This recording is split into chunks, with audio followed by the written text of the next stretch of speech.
స్వాతంత్ర్యం వచ్చి 8-10లకు చేరువలో ఉన్నా, ఎన్ని ప్రభుత్వాలు వచ్చినా, ఎంతమంది పాలకులు మారినా, మారుమూల ప్రాంతాల్లో, గ్రామాల్లో అభివృద్ధి అందని ద్రాక్షగానే మారింది. ఆదివాసీలు అడవుల్లో, గ్రామాల్లో నుంచి కొండలు దిగి గుండెల్లో ప్రాణాలు గుప్పిట పెట్టుకునే స్థితి నుంచి మైదాన ప్రాంతంలో మనుగడ సాగిస్తున్న సామాన్యుడికి కనీసం ఊరికి రోడ్లు ఆపదొస్తే అందుకునే అంబులెన్స్ సౌకర్యం అంతంత మాత్రమే. ఈ మధ్యకాలంలో ఎన్నో కథనాలు ఇటువంటి ఘటనలు, ముఖ్యంగా ఛత్తీస్గఢ్తో పాటు 2 తెలుగు రాష్ట్రాల్లో నిండు గర్భిణీలను డీలపై తీసుకుని వచ్చిన ఘటనలు, ఇటీవల బురద మయమైన రోడ్డులో నడి రోడ్డుపై శిశువుకు జన్మనిచ్చిన ఘటన భద్రాద్రి కొత్తగూడెం జిల్లా చెర్ల మండలం బట్టి గూడెంలో జరిగింది. ఇటువంటి దుస్థితే కాదు, మృతి చెందిన మహిళను నడి రోడ్డుపై పెట్టుకుని అంబులెన్స్ సిబ్బంది రోడ్డుపై వదిలిన ఘటనలు, నల్లమలలో ఇటీవల జరిగిన ఘటనలు లేకపోలేదు. అయితే ప్రభుత్వాలు ప్రజా సంక్షేమం కోసం విద్య, వైద్యంపై నజర్ పెట్టిన అక్కడక్కడా ఇటువంటి ఘటనలు వెలుగుచూడటంలో తప్పెవరిది అనేది అంతుచిక్కని ప్రశ్న.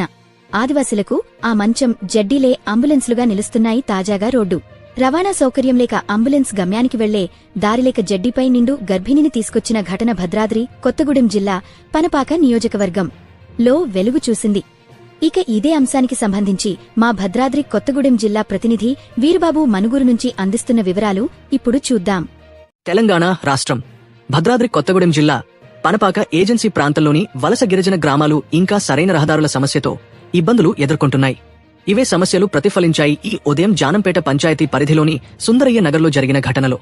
సుందరయ్య నగర్లో నివాసమున్న జ్యోతి అనే గర్భిణీ మహిళకు ఉదయం పురిటి నొప్పులు రావడంతో కుటుంబ సభ్యులు వెంటనే 108కు ఫోన్ చేశారు.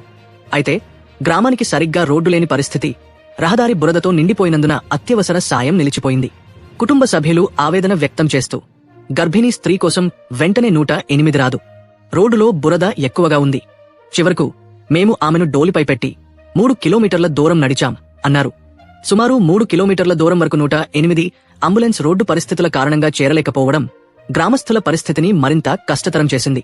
ఆ గర్భిణీ మహిళను చివరకు కుటుంబ సభ్యులు డోలిపై మోసి బురదలో నడవడం ద్వారా హాస్పిటల్కు తరలించబడింది. ప్రస్తుతం జ్యోతి మనుగురు ప్రభుత్వ హాస్పిటల్లో వైద్యుల పర్యవేక్షణలో చికిత్స పొందుతోంది. వసరంగా వైద్యుల సూచనల ప్రకారం పరిస్థితి సానుకూలంగా ఉంది. వైద్యుల మాటల్లో ప్రస్తుతం ఆమె పరిస్థితి స్థిరంగా ఉంది, కానీ రోడ్డు సౌకర్యం లేని కారణంగా మేము ఆలస్యంగా చేరాం. ఇలాంటి గ్రామాల ప్రజలకు ఇలాంటి సమస్యలు తరచూ ఎదురవుతాయి. స్వాతంత్ర్యం వచ్చినప్పటికీ కొన్ని గిరిజన గ్రామాలకు ఇంకా రోడ్లు లేకపోవడం ఆరోగ్య, అత్యవసర పరిస్థితులలో పెద్ద ఇబ్బందులు సృష్టిస్తుంది. సుందరయ్య నగర్లోని ప్రజలు వర్తమాన పరిస్థితులను సాక్ష్యంగా ఎదుర్కొంటున్నారు. రాష్ట్రం స్వాతంత్ర్యం వచ్చాక ఎన్నో సంవత్సరాలు గడిచాయి, కానీ మా గ్రామానికి రోడ్డు ఇంకా లేదు. సమస్యను అధికారులు త్వరగా పరిష్కరించాలి. మరలా ఎవరూ ఇలాగే కష్టపడకుండా చూడాలి అని గ్రామస్తులు వేడుకుంటున్నారు. భద్రాద్రి కొత్తగూడెం జిల్లా పనపాక ఏజెన్సీలోని వలస గిరిజన గ్రామాల పరిస్థితులు ఇంకా ప్రగతికి తగిన రోడ్డు సౌకర్యం లేక ప్రజలకు ప్రతిరోజూ సమస్యలను సృష్టిస్తాయి. అధికారులు వెంటనే స్పందించి గ్రామాలకు రోడ్డు ఏర్పాటు చేయాలని స్థానికులు కోరుతున్నారు.